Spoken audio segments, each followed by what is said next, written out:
gravado nos estrogonóficos estúdios da Unigran, direto de Dourados, interior do Mato Grosso do Sul, a cidade que está colocando iluminação de Natal para Páscoa. Esse é seu podcast Direito do Mato. Eu sou Fabrício Brown e arrependimento é aquilo que você sente quando passa o surto de limpeza e você ainda está na metade da faxina. E aqui é o professor Vinícius de Almeida e a gente nasce chorando porque já sabe o que vai passar nessa vida. Eu gosto do Vinícius, que ele é sempre motivador. Sim. Eu sou o professor Fernando Machado. O meu escudo é de Deus, que salva os retos de coração. Isso aí. Alguém para nos salvar. O Fernando é puro por nós. Soltei e rebateu. Irmãos e irmãs, estamos aqui reunidos mais uma vez, alegres e confiantes na esperança da salvação, e para trazer a você o nosso episódio semanal do Direito do Mato. E vamos registrar aqui o nosso agradecimento à Unigran, que nos disponibiliza este magnífico espaço para a gravação. Agradecer aqui ao Paulo, que comanda essa equipe. Hoje estamos aqui recebendo a caravana de Rio Brilhante, de Vicentina, Glória de Dourados.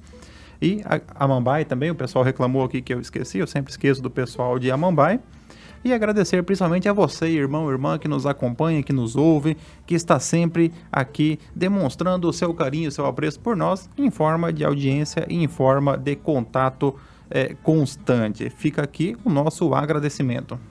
E conheça mais desse multiverso do Direito do Mato acompanhando a gente lá nas redes sociais. Dá uma olhada no nosso perfil no Facebook e também no Instagram. E confira também esse episódio e os outros episódios. Se você estiver assistindo, por exemplo, no nosso canal no YouTube, confere também a gente lá no Spotify, no Google Podcast, Apple Podcast. Uma seleção de streams para melhor de agradar. E se estiver vendo o nosso canal do YouTube, deixa um comentário, já deixa uma curtida, se inscreve e também ativa o sininho para receber novas notificações. É isso aí, pessoal. E você pode também nos ajudar a contribuir e também melhorar o seu ambiente de trabalho adquirindo uma de nossas canecas. Ela serve para várias coisas, inclusive tomar café. Então, aí à disposição de vocês para adquirir em qualquer loja, especialmente no nosso marketplace do nosso Instagram. Entre em contato lá com a gente, que nós damos um jeito dela chegar até você mediante pagamento. Falando em pagamento, Paulo, solta a vinheta dos nossos patrocinadores. É isso aí, nossos patrocinadores. Está cada vez aumentando os nossos patrocinadores.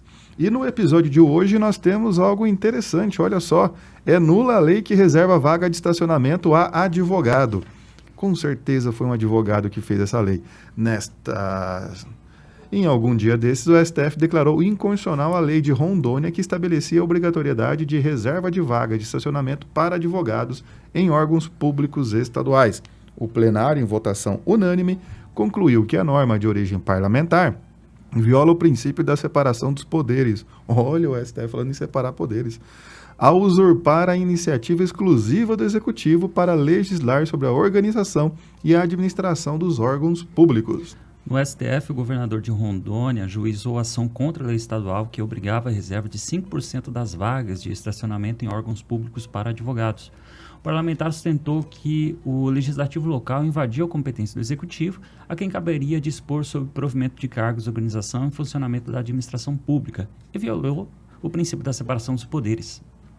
Ao julgar, o ministro Gilmar Mendes, relator, verificou que a norma impugnada traz para os órgãos públicos do estado de Rondônia a obrigatoriedade de reserva de percentual de suas vagas de estacionamento para advogados.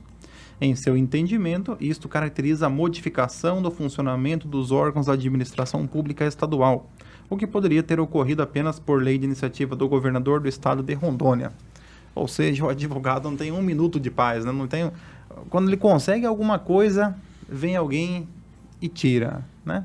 O advogado aí, um grupo vulnerável da sociedade brasileira, já não pode mais nem ser chamado de doutor em paz, porque alguém vem e diz que doutor é quem tem doutorado, né? Então, não deixou nada para o nosso pobre irmão ou irmã advogada.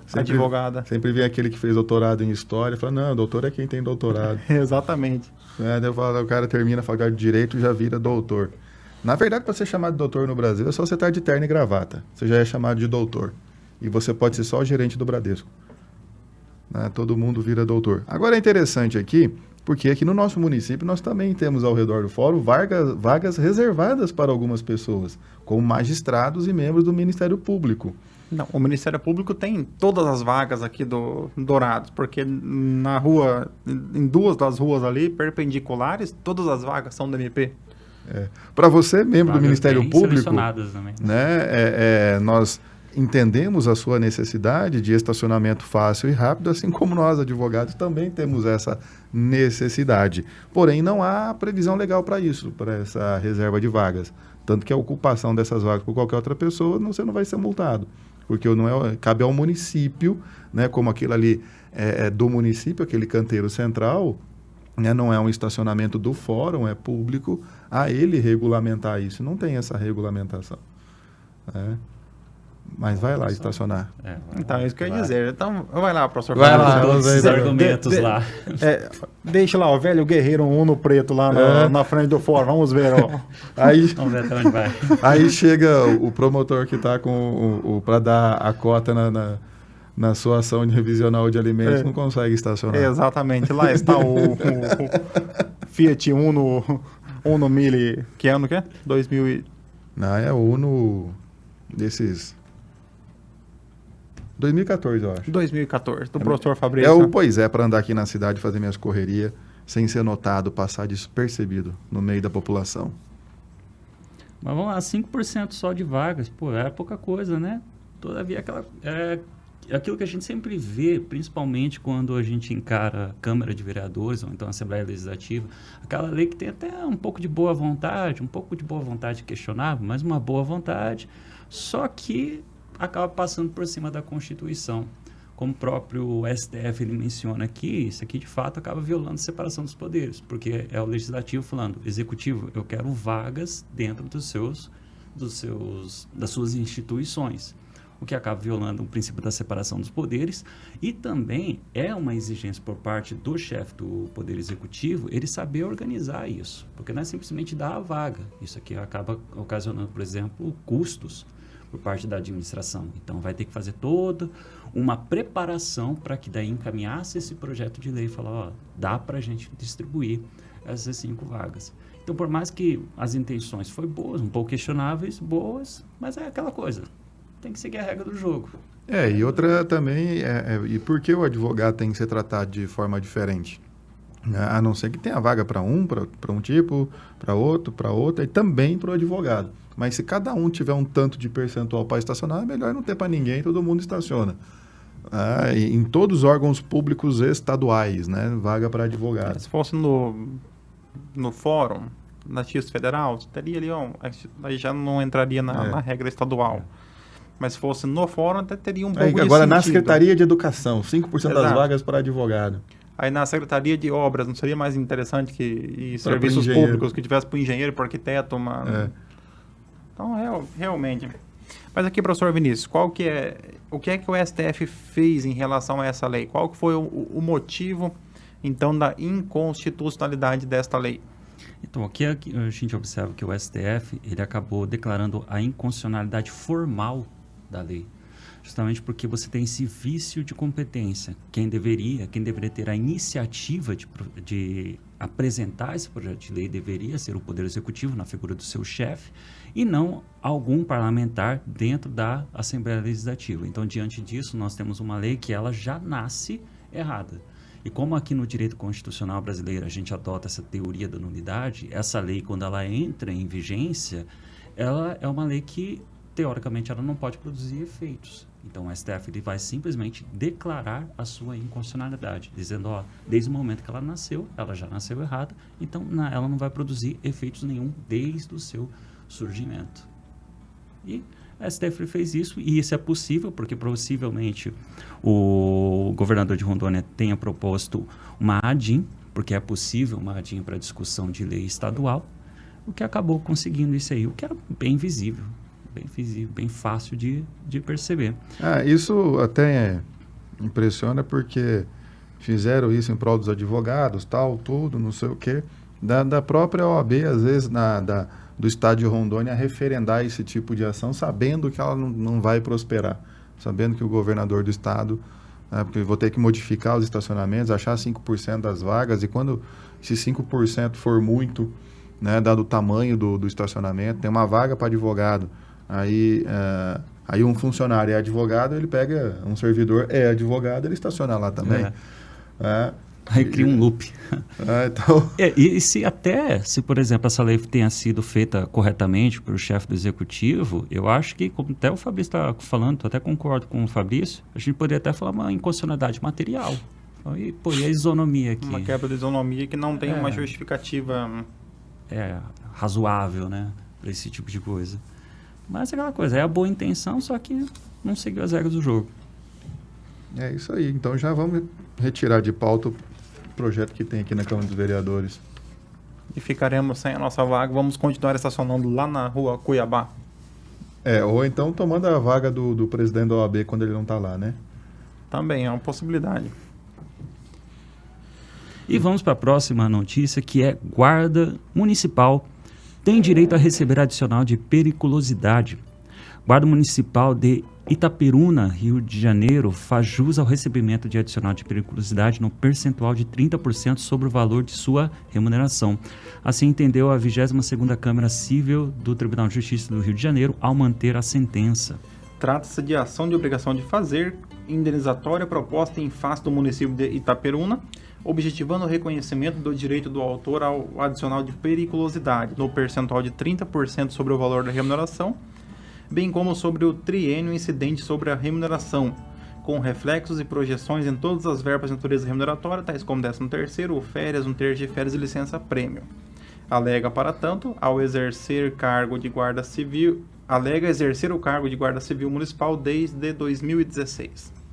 A sentença determinou que o município proceda à instituição e o pagamento retroativo das verbas relativas ao adicional de periculosidade, na ordem de 30% do salário base, descontados eventuais valores já recebidos a tal título. Salientou ainda que que o reconhecimento do exercício da atividade perigosa para efeito de pagamento retroagirá até 5 anos da propositura da ação, desde que comprovado o exercício na mesma função laboral. Dessa decisão, o ente público recorreu ao TJ do Rio de Janeiro. A matéria ficou sob relatoria do desembargador Benedito Abdicair. Em seu voto, o magistrado ressaltou... É Abdicair, né?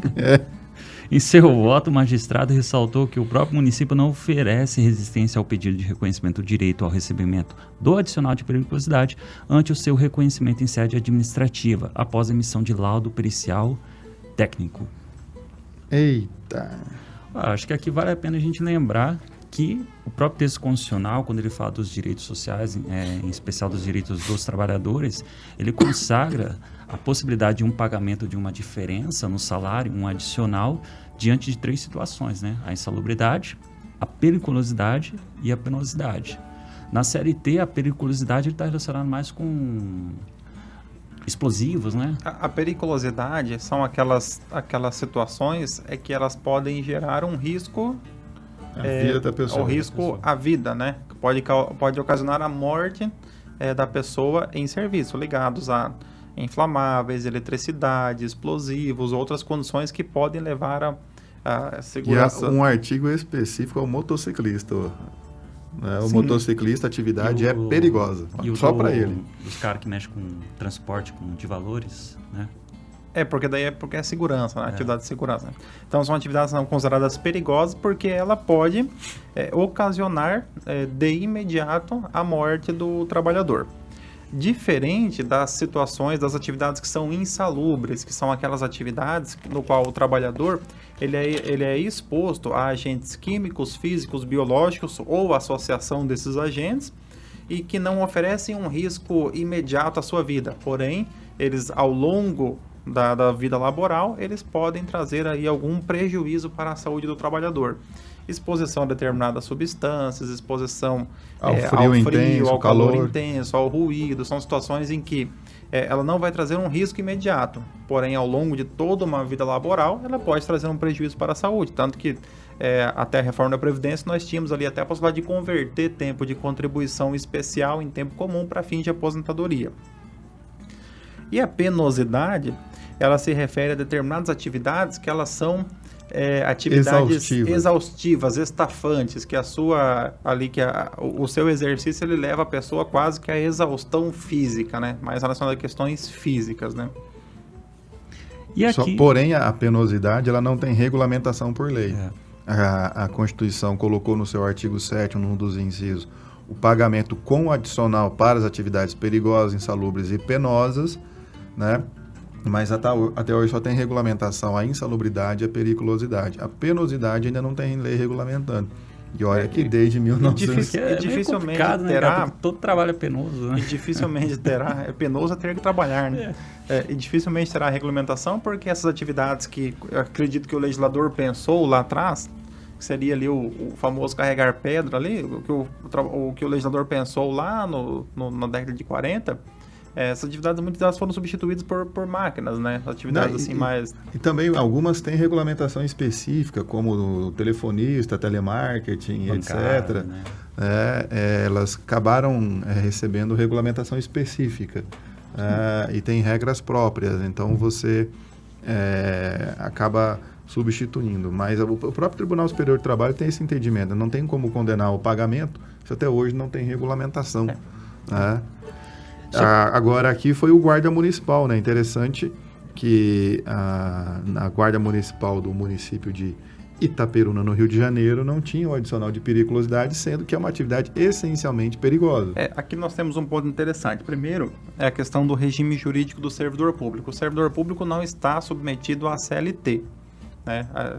Dentro do serviço público, somente os chamados empregados públicos que são seletistas, que são aqueles que trabalham nas pessoas jurídicas de direito privado, por exemplo, empresas públicas ou sociedades de economia mista, por exemplo, Caixa Econômica, Banco do Brasil e Embrapa. Os servidores públicos, eles não são regidos pela CLT, eles são regidos por leis próprias, chamadas de estatuto. Daí a denominação que se dá muitas vezes ao servidor público efetivo, chamá-los de estatutários. Cada ente tem a sua própria lei. A União tem a dos servidores federais, os estados têm a sua e os municípios têm as suas. E os municípios vão prever ali, dentro dos direitos e vantagens dos servidores, eles vão prever ali, então, situações em que o servidor terá direito a receber determinadas verbas. Normalmente, a legislação ela acaba espelhando a legislação federal e acaba que se inspira, por sua vez, na CLT e acaba trazendo alguns institutos, como, por exemplo, insalubridade e periculosidade para o serviço público. Porém, para que a administração pública reconheça, é necessário que haja a efetiva comprovação. Quem é que tem que comprovar? A própria administração pública. É ela que vai comprovar, o que normalmente ela acaba não fazendo. Não tem engenheiro de segurança do trabalho, não tem técnicos, não tem quem faça o laudo e acaba não, por conta disso, princípio da legalidade, não faz o pagamento.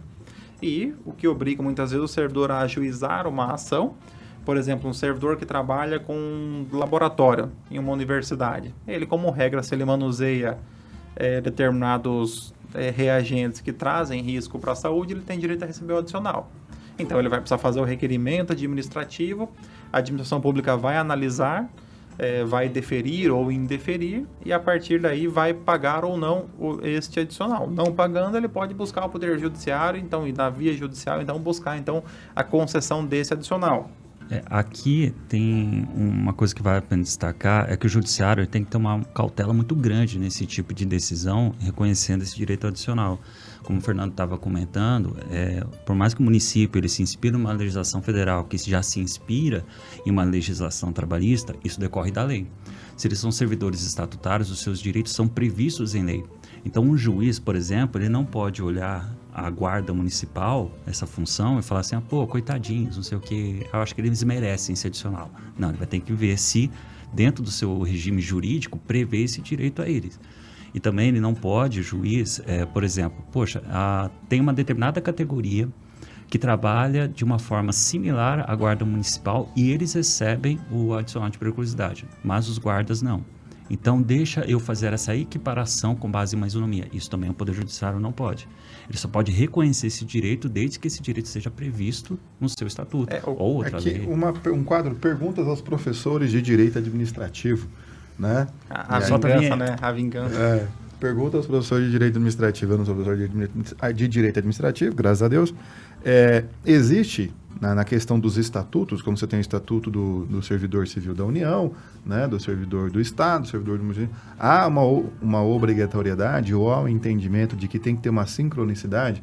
Aquilo que o estatuto do servidor da União reconhece como direito, o estatuto municipal tem que reconhecer também? Não. Em relação a servidores públicos, cada ente ele tem competência e ele tem autonomia para definir as regras sobre os seus servidores. Então, não necessariamente um direito que um servidor federal tem, um servidor municipal terá, com exceção daqueles que são constitucionais.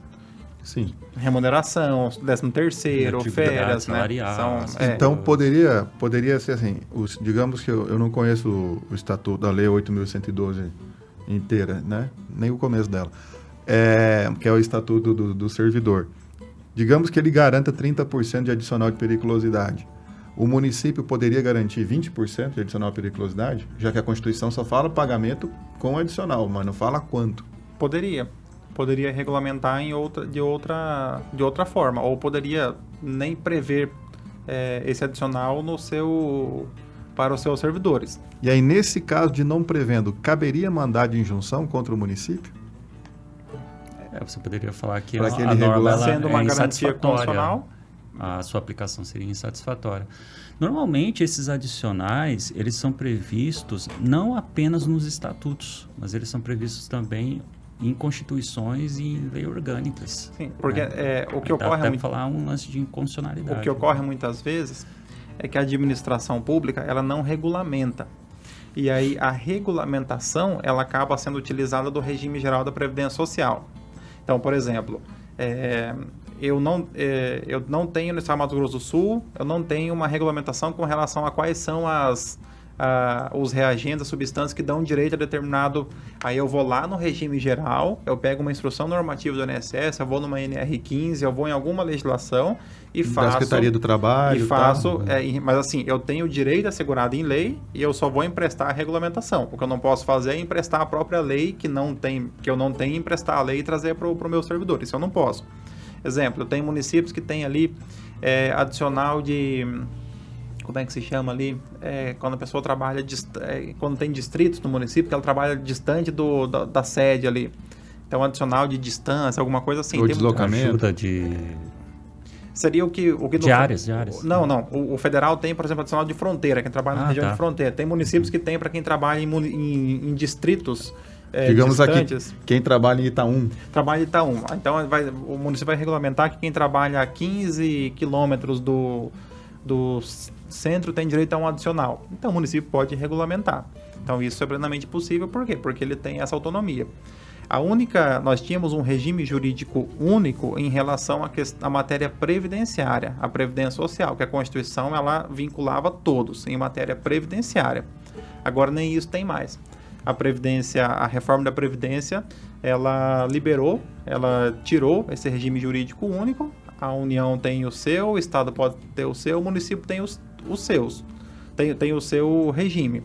Em que pese, normalmente, os estados e municípios acabem seguindo também o que dispõe na esfera federal. Mas hoje, teoricamente, hoje é possível que o município tenha regras distintas em relação à União.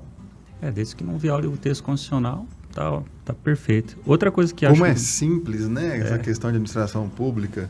Outra coisa que eu acho legal assim, do adicional de periculosidade é que não significa necessariamente, por exemplo, nesse quadro aqui, que cada guarda municipal terá direito ao adicional de periculosidade. Existe até uma coisa que a gente pode ver no direito do trabalho, existe primeiro um procedimento prévio para você ver se a situação realmente é de periculosidade, uma análise técnica para isso, para ver se a pessoa ou então aquelas pessoas que atuam naquele local, eles terão direito a isso. É que nem toda guarda municipal atua como força de segurança. Isso desde 95, uma lei de 95, em matéria previdenciária, é vedada a caracterização por atividade. Então, por exemplo, o médico é especial. Não. Determinada atividade do médico é especial. Por exemplo, um médico infectologista que atua no centro cirúrgico, o dele pode ser especial. mas nem todo médico vai ser especial. Então, da mesma forma, nem todo guarda municipal vai desempenhar uma atividade perigosa. Aquele que desempenha uma atividade meramente Que fica na sala rádio. administrativa, ele não tem. Por isso que para cada concessão, para cada processo, é feito um laudo específico relativo àquele servidor, que vai analisar todos os aspectos em relação àquela atividade. Quando o servidor ele está, por exemplo, de licença médica, não recebe. Quando ele está afastado de alguma atividade, ele não recebe. Por quê? Porque ele é vinculado à efetiva exposição ao risco. É uma adicional condição, né? Que você fala, né? Sim. Lá no direito do trabalho. Enquanto ele estiver na condição, ele tem direito. Ainda mais servidor público, que não tem direito adquirido a regime jurídico, né? Então, se ele sabe da situação, é mais do que devido o desconto. Olha só que maravilha, pessoal. E aí, agora a gente já sabe o que é periculosidade, que o servidor público também tem direito a ela, inclusive os guardas municipais, em Só. Itaperuna, Rio de Janeiro. Ser bom ressaltar. professor é perigoso ou insalubre? É penoso. É extremamente gratificante, né? Vamos dizer. É extremamente gratificante saber que nós fazemos a diferença na vida das pessoas e estamos caminhando junto com os alunos na construção do conhecimento da cidadania, né? É bonito. Faz compensar tudo. Exatamente. É mentiroso, Fernando. Meu Deus do céu. Irmãos e irmãs, depois deste depoimento emocionado, chegamos ao final de mais um episódio do Direito do Mato. Reiteramos aqui os nossos agradecimentos a você que ficou até o final, agradecemos aí em dobro, né? Agradecemos como adicional a você que ficou até o final. Agradecemos ao Negran, agradecemos ao Paulo, agradecemos a todos que colaboram para que este projeto possa ser dignificado na presença do nosso Criador. E reconheça essa penosidade, conheça mais o projeto Direito do Mato, confira a gente lá no Instagram e também no Facebook e também acompanhe os episódios passados em todas as redes de streaming. É isso aí. Gostaria aqui também de agradecer a pessoa que acabou de comprar 2 canecas enquanto estávamos fazendo esse maravilhoso podcast. Siga o exemplo dela. Compre mais 2 também e nos ajude.